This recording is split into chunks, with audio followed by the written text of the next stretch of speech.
wabarakatuh.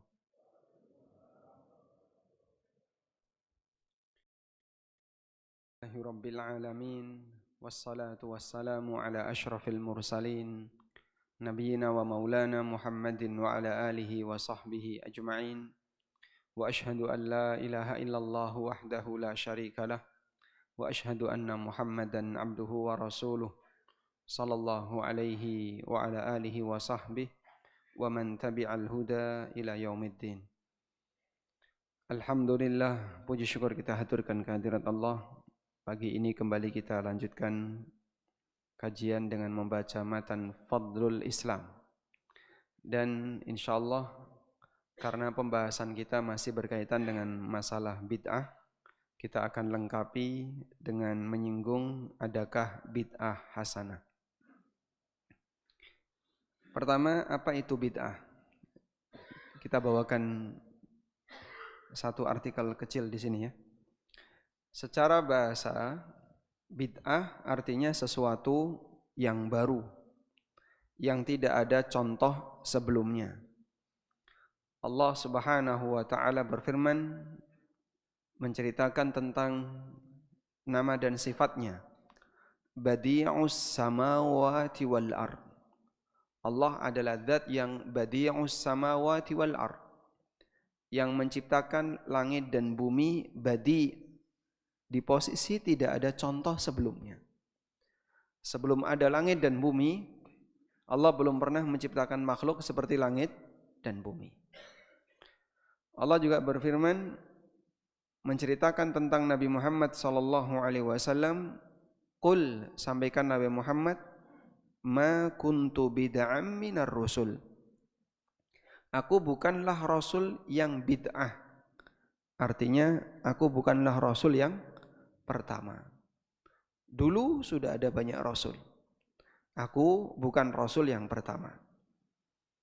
At-Turtushi mengatakan, "Qulna aslu hadhil kalimah minal ikhtira." Makna bahasa dari kata ini yaitu badi' dari kata al-ikhtira, yang artinya menciptakan sesuatu tanpa ada asal sebelumnya.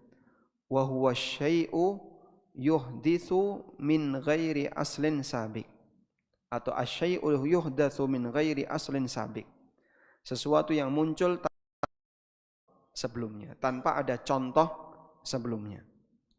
Wala mithalin ihtada, dan tidak ada contoh yang semisal yang diikuti. Wala alfin mithlahu, dan tidak ada sesuatu yang serupa dengannya. Sehingga kita ulangi di sini, bid'ah artinya sesuatu yang baru yang tidak ada contoh sebelumnya. Baik. Selanjutnya secara istilah. Definisi bid'ah secara istilah yang paling terkenal adalah definisi yang pernah disampaikan oleh Imam Asy-Syatibi. Dalam kitabnya Al-I'tisam, Asy-Syatibi pernah mengatakan, bid'ah adalah tariqatun fid din, satu cara dalam agama, mukhtara' yang dibuat-buat. Disebut tariqah artinya jalan, karena orang kalau sudah memasukinya susah keluar. Fid dini dalam urusan agama, mukhtara'ah yang dibuat-buat, tudahi syar'iyyah yang menyerupai syariat, yuqsadu bis suluki 'alaiha, tujuan mengikuti jalan ini adalah al-mubalaghah bersungguh-sungguh fit ta'abbudi lillah, dalam beribadah kepada Allah Subhanahu wa ta'ala. Sekarang kita lihat di sini ya. Batasan bid'ah yang disampaikan oleh Asy-Syatibi. Pertama, bid'ah itu tariqah, jalan. Disebut jalan artinya nanti keterusan. Sehingga bukan satu tempat singgah, yang cuman diduduki sebentar kemudian ditinggal, tapi dia ketika didatangi maka bisa dilalui dalam waktu yang panjang. Yang kedua, fiddin, dalam urusan agama. Kalau dalam urusan dunia tidak ada istilah bid'ah. Sehingga orang membuat hal yang baru dalam urusan dunia boleh atau tidak? Boleh. Maka bid'ah hanya berlaku untuk urusan agama. Baik, sekarang dilihat. Kalau mikrofon ini urusan dunia atau agama? Kalau kendaraan, apalagi mobil, pesawat, itu semuanya dunia. Urusan dunia menghasilkan sesuatu yang baru bebas.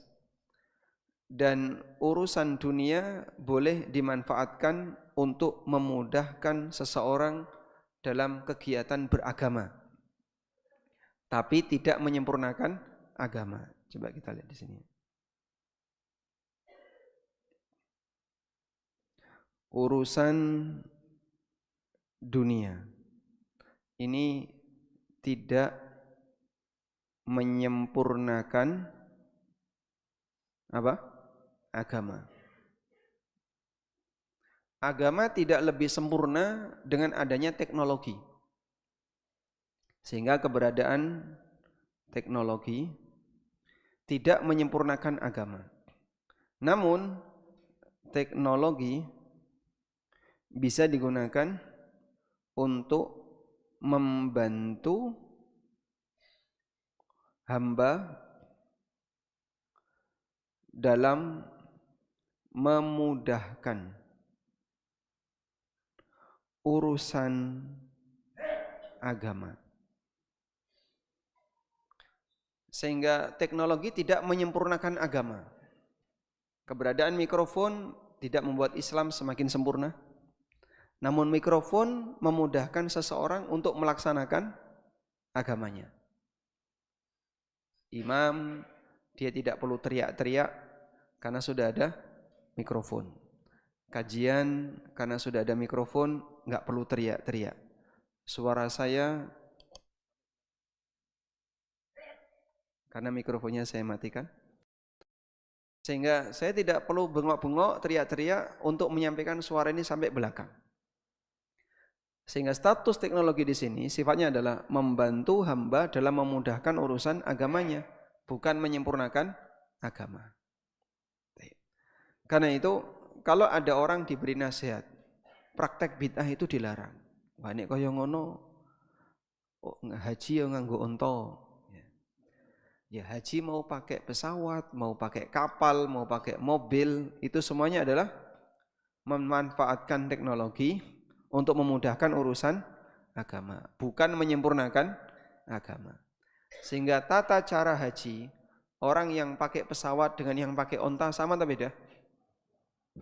Sama atau beda? Sama. Karena sama, sehingga yang terjadi adalah memudahkan, bukan menyempurnakan. Sholatnya orang yang pakai mikrofon dengan yang nggak pakai mikrofon sama atau beda? Sama. Selanjutnya, mukhtara'ah, dibuat-buat. Dibuat-buat itu artinya tidak ada contoh sebelumnya. Di zaman Nabi SAW tidak ada contohnya, demikian pula di zaman Abu Bakar dan di zaman para sahabat yang lainnya. Karena itu bid'ah pasti nggak punya dalil, kecuali kalau dia paksakan ada dalil tertentu yang sebenarnya nggak ada hubungannya, tapi dipaksakan ada hubungannya. Selanjutnya, tudahi syar'iyah, menyerupai syariat. Disebut menyerupai syariat karena biasanya ada tata cara tertentu yang tidak boleh dilanggar. Misal ya, dalam kegiatan ini protap dari tata caranya adalah harus urutannya baca Fatihah dulu. Berbaca Fatihah, baca la ilaha illallah 130 kali. Habis itu baca Yasin, habis itu baca ini, habis baca ini. Ketika kita usulkan bagaimana kalau dibalik, ora iso, kudu kaya ngene. Nah, berarti dia mirip seperti syariat. Yang di situ ada urutannya. Yuqsadu bisuluki 'alaiha, dia punya tujuan ketika dilakukan. Apa tujuannya?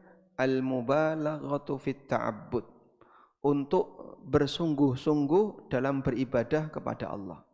Bahasa lainnya mendapatkan banyak. Nah, aku kaya ngene iki men entuk ganjaran. Aku melakukan seperti ini biar pahalanya semakin banyak. Sehingga sulit untuk diingatkan karena dia merasa ketika melakukan itu dia mendapatkan pahala, bukan melakukan perbuatan yang salah. Baik, ini definisi bid'ah yang disampaikan oleh Asy-Syatibi. Dan kalau kita lihat beberapa pembahasan para ulama masa sekarang kalau menyinggung masalah bid'ah, rata-rata rujukannya adalah definisi Asy-Syatibi. Baik, selanjutnya kita beralih ke batasan bid'ah dalam hadis. Disebutkan dalam hadis riwayat Bukhari dari Aisyah radhiyallahu anha, Nabi sallallahu alaihi wasallam pernah bersabda, "Man ahdatsa, barang siapa yang membuat sesuatu yang baru, fi amrina hadza, dalam urusanku ini." Urusan Nabi. Dalam urusanku ini, yaitu urusan siapa? Nabi sallallahu alaihi wasallam. Urusannya Nabi itu apa, Pak? Agama. Karena beliau pernah mengatakan untuk urusan dunia dikembalikan kepada umatnya. Nabi sallallahu alaihi wasallam pernah bersabda, qala sallallahu alaihi wasallam, Rasulullah sallallahu alaihi wasallam pernah bersabda, antum a'lamu bi amri dunyakum. Hadis riwayat Muslim. Kalian lebih ngerti tentang urusan dunia kalian. Kalian lebih ngerti tentang apa tadi? Urusan dunia kalian. Baik. Maka urusan atau aktivitas, urusan di sini kita bisa terjemahkan dengan aktivitas hamba, itu ada dua. Ada aktivitas agama. Untuk aktivitas agama ini urusan Nabi sallallahu alaihi wasallam. Dan ada aktivitas dunia. Ini urusan manusia. Di mana Nabi sallallahu alaihi wasallam menyebutkan kalian lebih ngerti tentang urusan. Maka untuk bagian urusan Nabi tidak boleh ada kreasi manusia. Jadi manusia tidak boleh melakukan inovasi, kreasi, biarkan apa adanya, ikuti saja dalil yang ada. Sedangkan urusan dunia bebas kreasi. Selama tidak melanggar larangan. Sehingga dalam urusan teknologi, manusia mau membuat pengembangan teknologi dengan cara apapun, monggo. Bebas. Dalam urusan ilmu, apalagi kedokteran, manusia mau melakukan metode pengobatan dengan cara apapun, silahkan. Yang penting tidak melanggar larangan. Dalam urusan bisnis, orang mau membuat skema akad muamalah kayak apapun, boleh selama tidak melanggar larangan. Demikianlah urusannya. Sudah? Kita lanjutkan. Nabi SAW mengatakan, fi amrina hadza, membuat hal yang baru dalam urusanku ini, yaitu urusan agama. Ma laisa minhu atau ma laisa fihi, yang tidak yang merupakan bukan bagian darinya, artinya tidak ada dalilnya, fahuwa raddun, maka perbuatan itu tertolak. Sehingga beliau sebut sesuatu yang baru dalam urusan agama tanpa dalil, maka statusnya tidak diterima. Karena dalam beragama itu mengikuti, bukan berinovasi. Jadi di sini batasan apa tadi? Bid'ah menurut hadis riwayat Bukhari. Tadi yang kita bacakan hadis riwayat Bukhari ya. Dari sahabat siapa? Aisyah radhiyallahu anha. Satu, hal yang baru. Kalau dia sudah ada contoh sebelumnya berarti tidak baru. Yang kedua, dalam urusan agama. Yang ketiga, tidak ada apa? Dalil. Selama tiga ini ada, maka perbuatan itu masuk kategori bid'ah. Baik. Kita lanjutkan. Hadis yang menyinggung bid'ah. Dari Jabir bin Abdullah radhiyallahu anhuma. Beliau mengatakan, "Innan nabiyya sallallahu alaihi wasallam khataba yauman." Nabi sallallahu alaihi wasallam pernah menyampaikan khutbah pada satu hari tertentu. Lalu beliau bersabda, "Amma ba'du." Kemudian beliau mengatakan, "Fa inna khairal hadithi kitabullah." Sebaik-baik hadis adalah firman Allah. Sebaik-baik hadis adalah Al-Quran. Al-Quran itu disebut dengan hadis. "Fala'allaka bakhi'un nafsaka ala atharihim bihadzal hadithi asafa." Al-Quran disebut oleh Allah di surat Al-Kahfi dengan sebutan hadis. Fala'allaka bakhi'un nafsaka. Di surat Al-Kahfi ayat yang ke-6.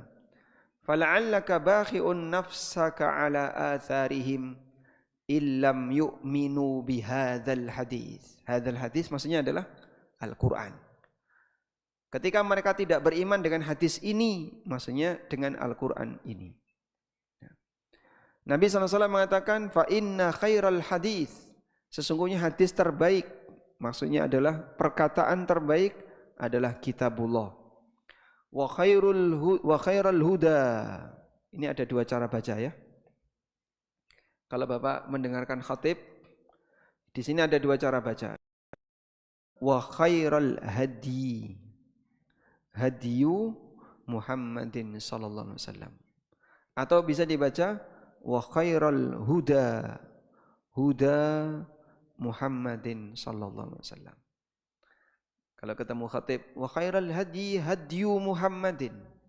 Wa khairal huda huda Muhammadin sallallahu alaihi wasallam. Wa syarral umuri muhdatsatuha.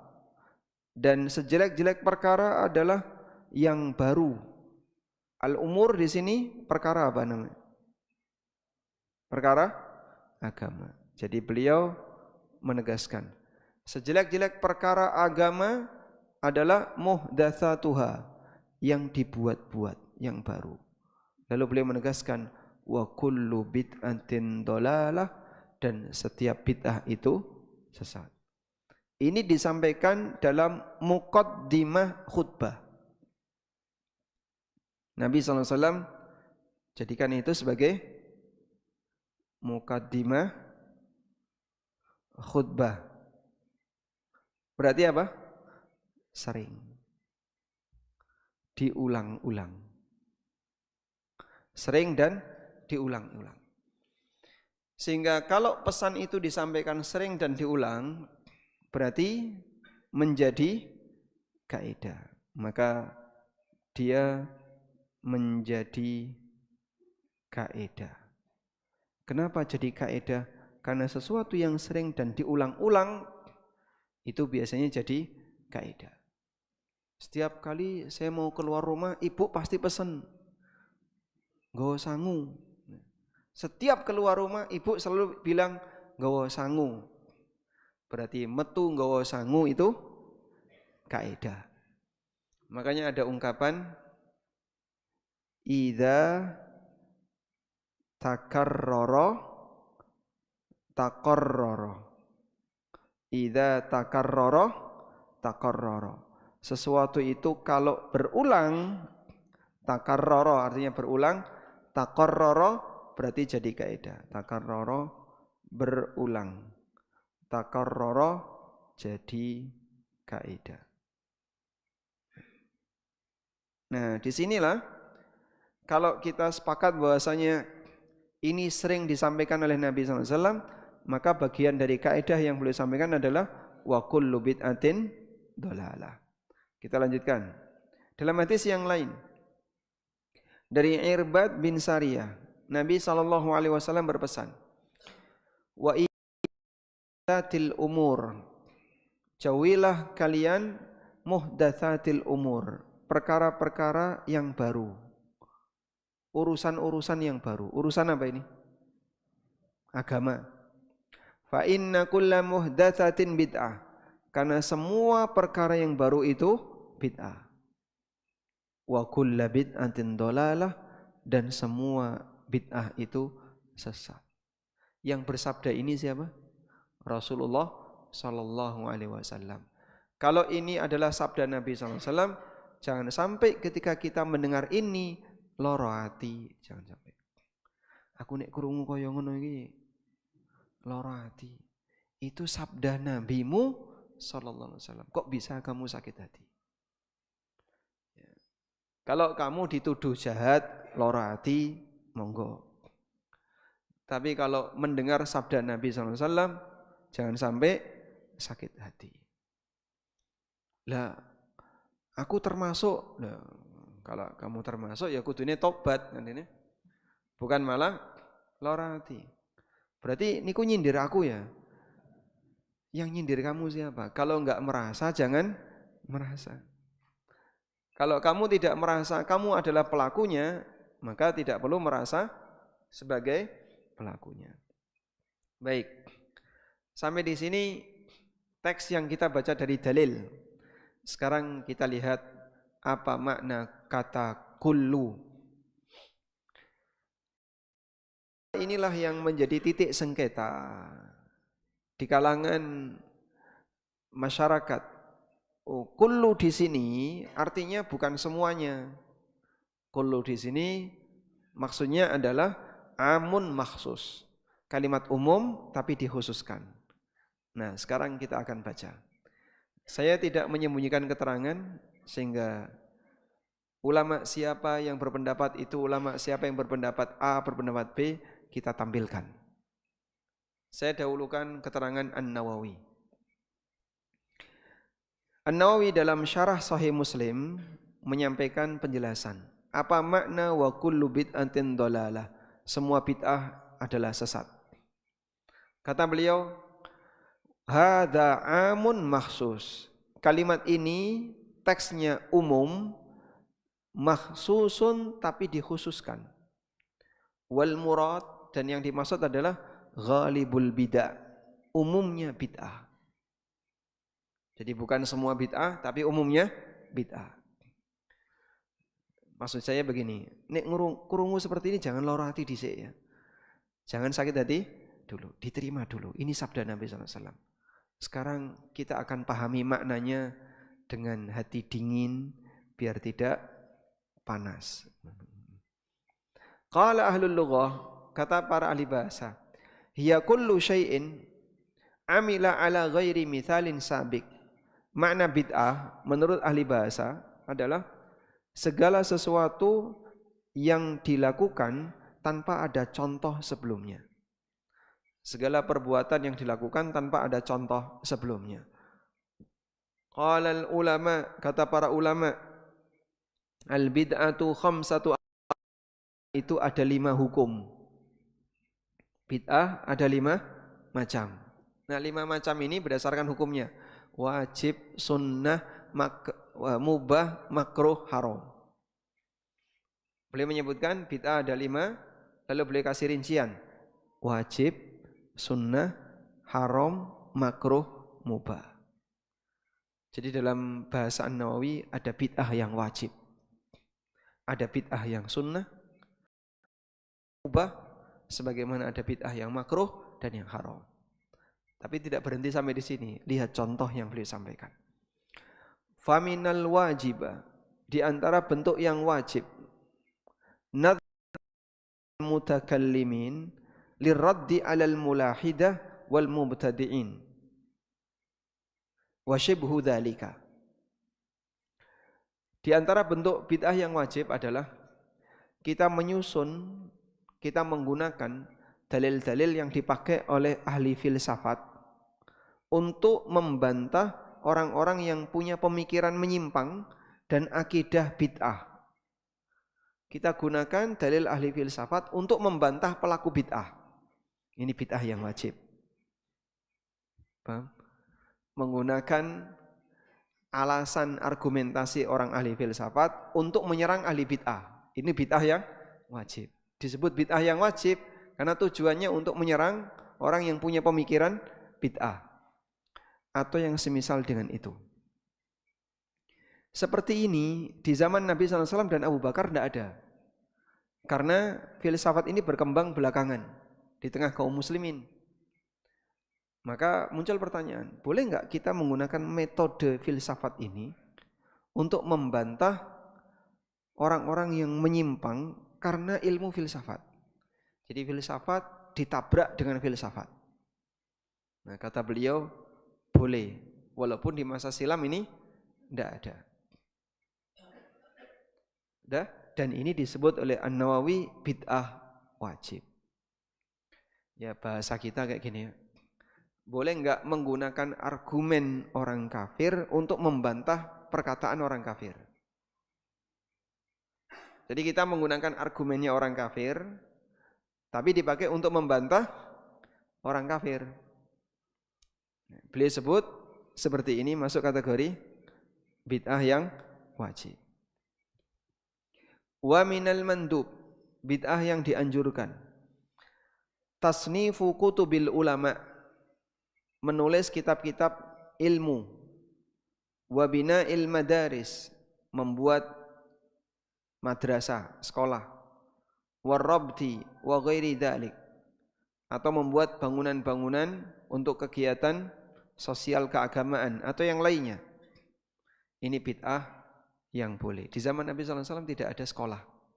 Di zaman kita ada pondok pesantren, sekolah dan seterusnya. Itu disebut Nawawi bid'ah yang mustahab, dianjurkan. Ya. Berarti Bapak boleh simpulkan bid'ah yang dianjurkan menurut An-Nawawi itu apa, Pak? Kegiatan yang tujuannya untuk kemaslahatan umat.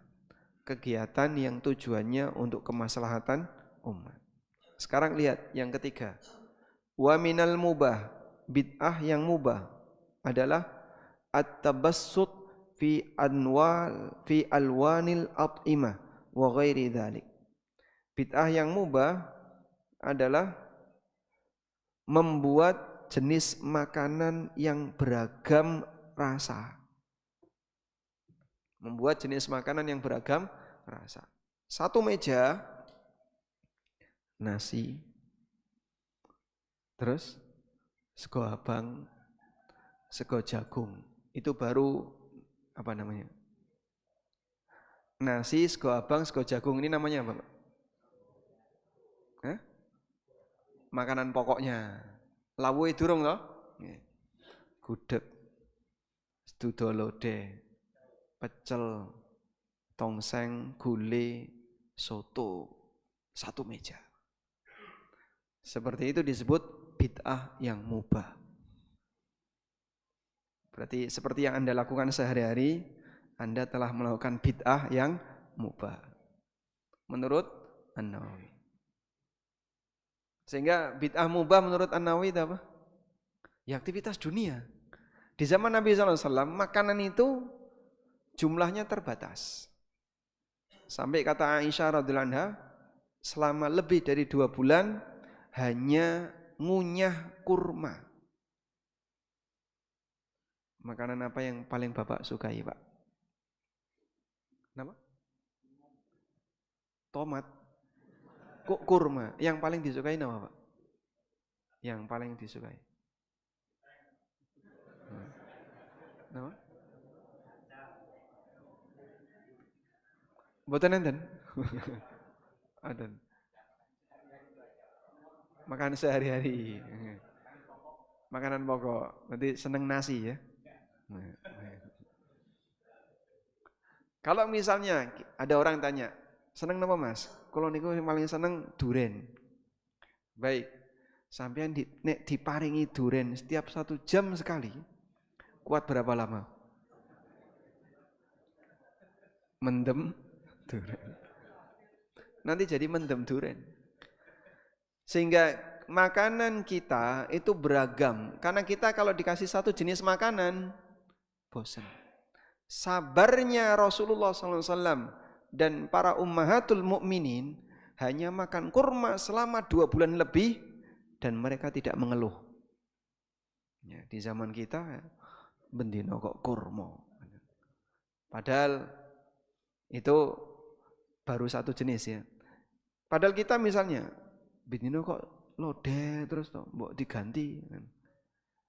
Itu sudah ada lodeh, sudah ada nasi, tambah lauk, kadang grep. Masya Allah. Baik, lanjut ya.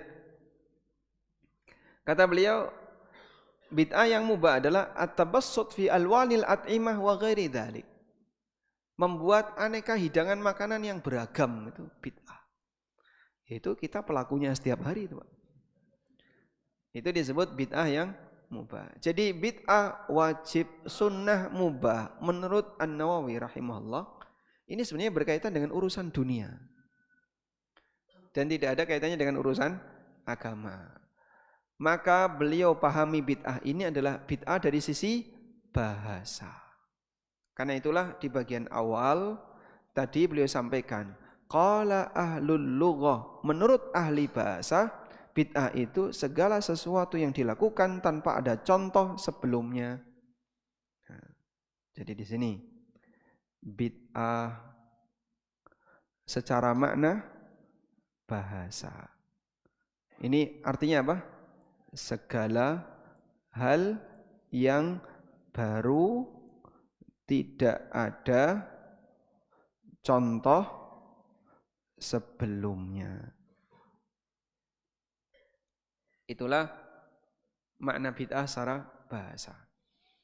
Sehingga kita keterangan para ulama yang membagi bid'ah ada 5, membagi bid'ah ada bid'ah sayyi'ah dan bid'ah hasanah, itu kita bawa kepada bid'ah secara makna bahasa. Sedangkan bid'ah secara makna istilah ini hal baru khusus dalam urusan agama.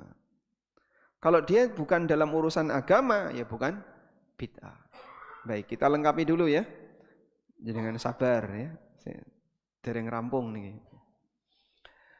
Asy-Syatibi mengatakan, qaulun Nabi sallallahu alaihi wasallam, sabda Nabi sallallahu alaihi wasallam, kullu bid'atin dhalalah, setiap bid'ah itu sesat. Mahmulun indal ulama, dipahami oleh para ulama, ala umumihi, dengan makna mencakup umum, la yustathna minhu syai'un albattah, tidak ada yang dikecualikan sama sekali. Walaysa fiha ma huwa hasanun aslan, tidak ada namanya bid'ah hasanah sama sekali. Id la husna illa ma hasanahu syar'. Karena tidak ada idlah hasanah, karena tidak ada sesuatu yang bagus dalam urusan agama kecuali yang dinilai bagus oleh syariat. Wala qabiha illa ma qabbahahu syar', dan tidak ada yang dinilai jelek dalam urusan agama kecuali yang dinilai jelek oleh syariat. Sehingga penilaian baik dan buruk dalam urusan agama itu kembali kepada syariat, bukan kembali kepada perasaan manusia. Dipahami insyaallah? Tayyib. Ini keterangan Asy-Syatibi. Jadinya gimana Pak? Loh kok beda Mas antara ini keterangan Nawawi sama Asy-Syatibi? Kalau Nawawi tadi kan mengatakan kalimat kullu bid'atin dhalalah itu diterjemahkan amun makhsus. Ini kita coba. Insya Allah enggak berat ya ini materi. Berat enggak? Kalau berat tak ganti materi yang lain. Enggak ya? Jadi kita sedang membahas ya. Memahami makna semua bid'ah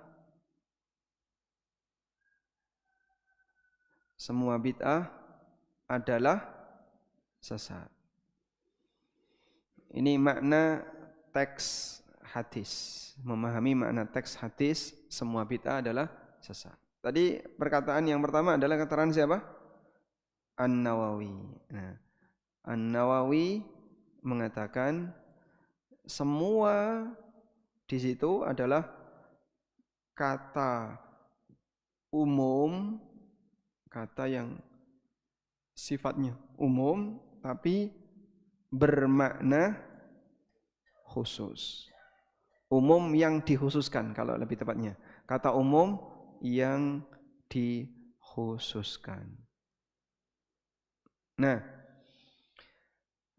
ketika beliau membahas amun maksus, itu kata umum yang dikhususkan, pendekatan beliau adalah memahami bid'ah dari sisi bahasa.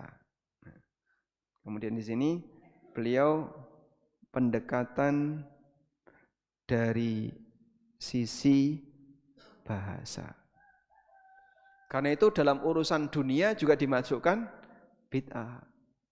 Jadi kalau An-Nawawi melihat ono teh, kopi, jahe dan seterusnya, di masa silam mungkin tidak ada ya.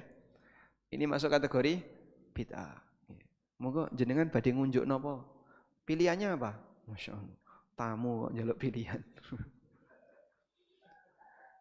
Terus tuan rumah ngasih pilihan. Mau jus yang apa? Kalau sedia jus amma, jus 29, jus 28. Yang kedua, menurut keterangan siapa tadi? Asy-Syatibi. Asy-Syatibi. Menurut keterangan Asy-Syatibi, kata semua di situ. Kata semua di situ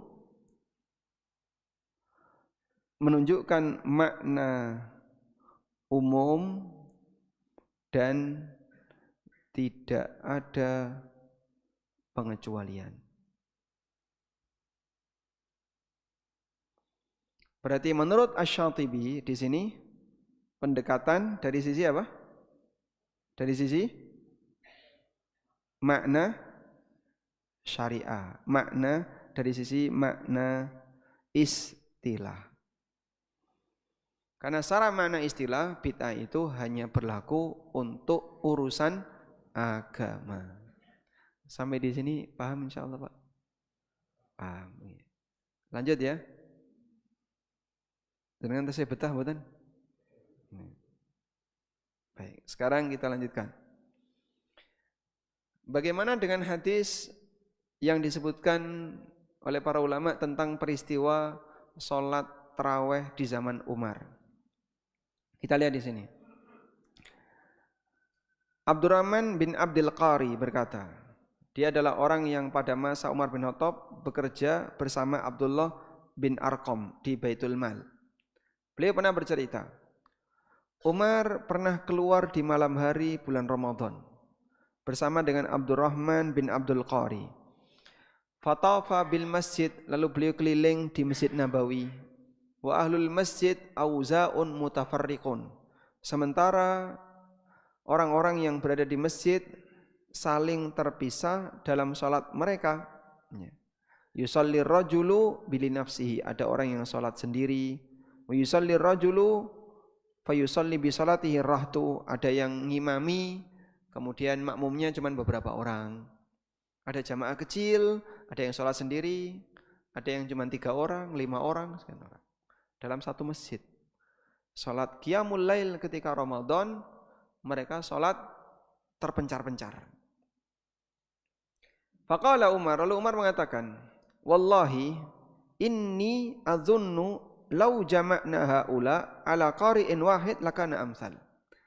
Menurutku, andaikan mereka ini dikumpulkan dengan satu imam, itu akan lebih baik.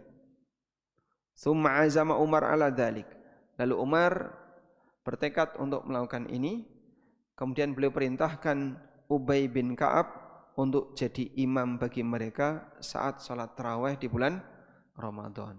Ini sejarah tarawih rutin dalam masa sahabat. Di zaman Abu Bakar tidak ada seperti ini. Faqaraja Umar alaihim wan nasu yusalluna bi salati qari'ihim. Kemudian ketika Umar melihat mereka sudah sholat dengan satu imam, qala Umar, kemudian Umar mengatakan, ni'mal bid'atu hiya. Ni'mal bid'atu hiya. Sebaik bid'ah adalah ini. Sebaik-baik bid'ah adalah ini. Jadi Umar menyebut salat tarawih berjamaah dengan satu imam dengan kalimat apa? Sebaik-baik bid'ah adalah ini. Wallati tanamuna anha afdalu minallati taqumun yuridu akhiral lail. Fakana an-nasu yaqumuna awwalahu wa kanu yal'anuna al-kafarah fin nisfi. Dan mereka yang sekarang lagi tidur untuk sholat di akhir malam, bisa jadi dia lebih afdal daripada yang sholat di awal malam. Fakana an-nasu yaqumuna awwalahu, dan orang ketika itu banyak yang melakukan qiyamul lail di awal malam dengan satu imam. Baik. Muncul pertanyaan. Di sini Umar mengatakan sebaik-baik bid'ah adalah ini. Sebaik-baik bid'ah adalah ini. Nah, perkataan Umar ini bid'ah menurut bahasa ataukah bid'ah menurut istilah? Saya bawakan keterangan Al-Hafidz Ibnu Katsir. Di tafsir Ibnu Katsir jilid 1 halaman sekian, beliau mengatakan, wal bid'atu ala qismain. Bid'ah itu ada dua. Taratan takunu bid'atan syar'iyyah. Terkadang dipahami sebagai bid'ah dengan makna istilah syariat. Seperti sabda Nabi SAW, kullu muhdatsatin bid'ah. Semua yang baru itu bid'ah dan semua bid'ah itu sesat. Wa taratan takunu bid'atan lughawiyah. Dan terkadang dipahami sebagai makna bahasa. Seperti perkataan Amirul Mukminin Umar bin Khattab radhiyallahu anhu, an jum'ihi iyahum ala salati tarawih. Ketika beliau menggabungkan mereka, yaitu para sahabat, untuk melakukan salat tarawih berjamaah, wastimrarihim, dan itu dilakukan secara rutin setiap hari. Nikmatil bid'atu hadhihi. Sebaik-baik bid'ah adalah ini. Jadi kalimat dari Umar tadi ya, perkataan Umar, sebaik-baik bid'ah adalah ini, dipahami sebagai apa tadi? Dipahami bid'ah secara makna bahasa. Sebagai bid'ah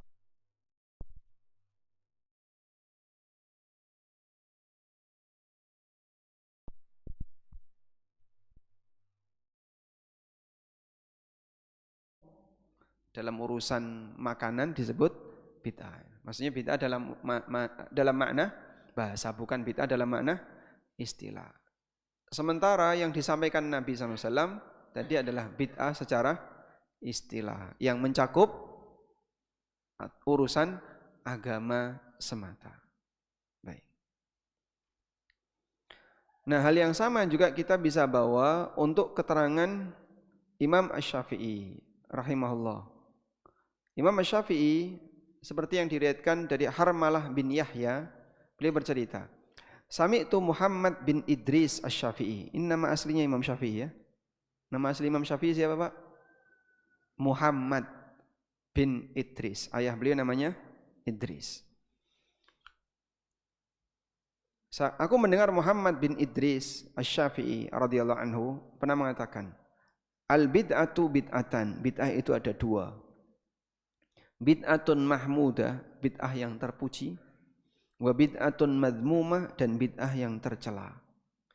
Fama wafaqas sunnah, kalau bid'ah itu sejalan dengan sunnah, fahuwa mahmudah, itu bid'ah yang terpuji. Bid'ah sejalan dengan sunnah, bid'ah terpuji. Bid'ah sama sunnah itu gimana Pak? Tapi kata beliau, bid'ah yang sejalan dengan sunnah terpuji. Yaitu seperti yang tadi disebutkan oleh An-Nawawi, menulis ilmu. Di zaman Nabi SAW praktek itu tidak ada. Adanya belakangan. Tapi ini mendukung itu dalam rangka merawat ilmu. Di mana Nabi SAW pernah mengarahkan qayyidul ilma bil kitab. Tulislah atau ikatlah ilmu dengan mencatat. Sehingga kalau ngaji kok karo liar-liar merem, itu tercatat dalam hati. Masya Allah. Tercatat nggak Pak? Lali ya. Saya ngerungokno wae iso lali apa mana yang liar-liar. Wa ma khalafa sunnah fa huwa madmum. Sedangkan bid'ah yang menyalahi sunnah itulah bid'ah yang tercela. Berarti perkataan Imam Syafi'i ini dipahami sebagai apa? Bid'ah secara bahasa. Nah, Anda juga bisa tulis di situ ya. Pembagian Imam Asy-Syafi'i bahwa bid'ah ada dua, itu dipahami bid'ah secara bahasa. Karena beliau menyampaikan bid'ah yang sesuai. Padahal begini, ada syirik. Syirik ini lawannya tauhid. Ada bid'ah, lawannya sunnah. Sehingga tidak ada istilah syirik yang sesuai tauhid, ada enggak? Enggak ada. Bid'ah yang sesuai sunnah. Berarti bid'ah yang sesuai sunnah di sini bid'ah dipahami secara bahasa. Karena dua ini hanya bisa bersatu kalau ada ungkapan bid'ah tapi sejalan dengan sunnah, ini dipahami secara makna bahasa. Walhamdulillahirabbil alamin. Baik, semoga yang kami sampaikan ini bermanfaat ya. Insyaallah besok kita akan bahas pemahaman bid'ah sampai pada tingkatan mengkafirkan orang. Inilah bid'ahnya Khawarij. Jadi mereka punya pemahaman bid'ah, keyakinan bid'ah, saking parahnya sampai mengkafirkan orang. Wassallallahu ala nabiyyina Muhammadin wa ala alihi wa sahbihi wasallam.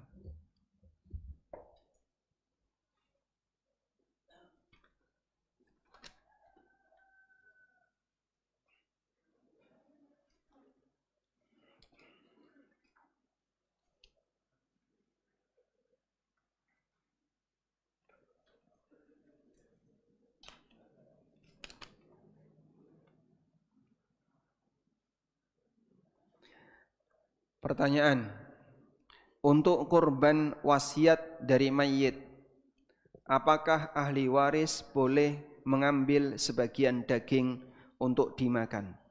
Ataukah harus dibagikan semuanya ke masyarakat? Syafi'iyah dan Hanafiyah dalam hal ini menegaskan, kurban wasiat mayit wajib sedekah saja, tidak boleh yang lain. Jadi tidak boleh ke takmir, tidak boleh. Panitia tidak boleh. Hanya wajib orang miskin. Ya, maka kalau ada kurban wasiat, itu disisihkan nanti. Takmir dikasih tahu, kalian tidak boleh ngambil ini, karena ini kurban wasiat. Dalam mazhab Syafi'iyah. Karena tidak boleh untuk hadiah, bolehnya hanya untuk sedekah. Sebab hasil kurban dibagi tiga ya. Dimakan oleh sahibul kurban, disedekahkan, dihadiahkan. Nah, untuk korban wasiat hanya boleh disedekahkan tidak boleh dihadiahkan, tidak boleh dimakan oleh sahibul kurban. Ini pendapat Syafi'i. Sehingga nanti dia disendirikan. Wah, nek kabeh wasiat kabeh yo sing dadi panitia keduman apa, Pak?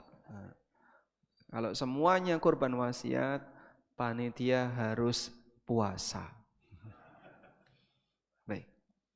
Namun dalam mazhab Hambali, untuk kurban wasiat dia mengikuti apa yang dikehendaki oleh ahli waris. Kalau ahli waris mengizinkan untuk dihadiahkan, diberikan ke panitia dan seterusnya, silahkan. Karena ahli waris menjadi pengganti mayit. Ini dalam mazhab Hambali. Kalau ada sedikit uang riba, apakah boleh kita belikan makanan untuk hewan? Misalnya kucing atau ayam. Boleh ya. Pada saat rombongan kaum muslimin bersama Nabi SAW berangkat ke Tabuk. Tabuk itu di mana? Utara jauh Madinah. Mereka melewati satu daerah yang disebut dengan daerah Hijr atau Madain Saleh. Tempat dulu Nabi Saleh berdakwah dan umatnya membangkang. Umatnya enggak terima, membangkang. Akhirnya dihukum oleh Allah. Lalu Nabi SAW minta kepada para sahabat mempercepat langkah dan jangan singgah. Malah ada yang ngambil air dari sumur di tempat itu. Dilaporkan, ya Rasulullah, fulan ngambil air sumur di tempat ini. Oleh Nabi SAW diperintahkan kasihkan ke onta. Nah, maka ini dalil boleh memberikan makanan haram ke binatang. Jadi bangkai tikus dikasihkan kucing, boleh enggak? Hah? Ya boleh.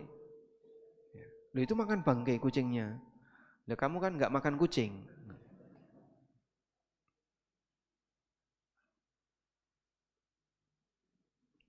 Apakah ada cara duduk iftirash dengan cara duduk di atas kaki yang disilangkan? Kaki yang disilangkan itu gimana? Sila. Kalau bersila tarabbu bukan iftirash ya. Jadi salat itu ada cara duduk yang dianjurkan, ada cara duduk yang dibolehkan. Yang kita ajarkan cara duduk yang dianjurkan. Tapi kalau cara duduk yang dianjurkan tidak bisa, boleh duduk bebas. Boleh duduk yang dibolehkan. Meskipun ada juga cara duduk yang dilarang. Cara duduk yang dilarang itu seperti cara duduknya setan. Yang Nabi SAW melarang cara duduk setan. Dulu pernah kita bahas ya, di kajian tafsir salat. Masih ada nggak bukunya? Nanti boleh dicari lagi cara duduk meniru setan. Kalau kaki disilangkan, kanan, kiri ditumpuk. Gini Pak. Ditaruh belakang, terus diduduki. Boleh enggak Pak? Boleh. Ya. Walaupun iftirash yang lebih afdal, yang kaki kanan tegak. Sehingga nanti jarinya menghadap kiblat. Assalamualaikum warahmatullahi wabarakatuh. Waalaikumsalam warahmatullahi wabarakatuh. Jika seorang ibu telah berhaji dan umroh, apakah boleh membadalkan haji dan umroh putranya? Putranya masih hidup atau sudah meninggal?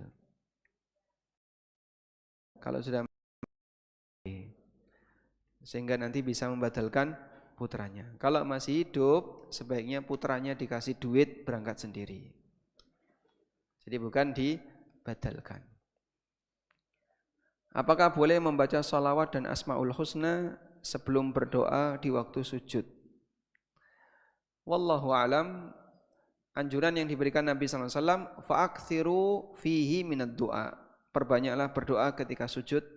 Tapi beliau tidak menyebutkan tentang membaca sholawat dan yang lainnya. Meskipun secara umum dalam berdoa dianjurkan untuk diawali dengan bersolawat dan baca asmaul husna. Kalau kita pakai kaidah umum doa, insya Allah tidak masalah. Berdoa dalam sujud diawali dengan memuji Allah, membaca Asmaul Husna. Assalamualaikum Waalaikumsalam warahmatullahi wabarakatuh. Saya ibadah haji tahun 2023 dan dulu melakukan setoran awal 4.000 USD di tahun 2016. Saya menerima sejumlah X juta rupiah. Info dari travel bahwa itu pengembalian dana pengembangan setoran awal ONH di BPKH. Bagaimana ini, boleh diterima atau tidak? Insya Allah tidak masalah. Terlepas dari bagaimana cara pemerintah menggunakan dana itu, tapi pengembalian yang diberikan oleh pemerintah kepada jamaah haji boleh diterima. Assalamualaikum Waalaikumsalam. Bagaimana cara mengembalikan barang atau uang yang pernah terpakai untuk ketika masih kerja? Cara membayar utang ke seseorang kalau tidak ketemu orangnya. Kalau Anda pernah mengambil barang kantor atau menggunakan uang kantor dan kantornya masih ada, ya kembalikan ke kantor itu. Tapi kalau kantornya sudah bubar, cari pemiliknya. Kalau pemiliknya masih ada, kembalikan ke pemilik. Kalau pemiliknya banyak orang gimana, Pak? Ini PT yang punya saham 5 orang. Ya, berarti Anda kembalikan ke 5 orang. Repot Pak ya, repot. Makanya bahaya ngambil harta orang lain. Karena tanggung jawabnya berat. Nah, kalau bisa Anda titipkan ke salah satu, biar nanti diserahkan ke yang lain. Alhamdulillah itu sudah menyelesaikan. Selanjutnya, kalau kita pernah utang dan sulit untuk mengembalikan, karena yang ngutangi nggak tahu kemana, maka Anda bisa sedekahkan atas nama pemilik uang itu. Nggak tahu namanya ya Pak, Allah tahu namanya. Meskipun kita tidak tahu namanya. Wallahu alam. Demikian, semoga bermanfaat. Wassallallahu ala nabiyyina Muhammadin wa ala alihi wa sahbihi wasallam. Wa akhiru da'wana anil hamdulillahi rabbil alamin. Wassalamualaikum warahmatullahi wabarakatuh.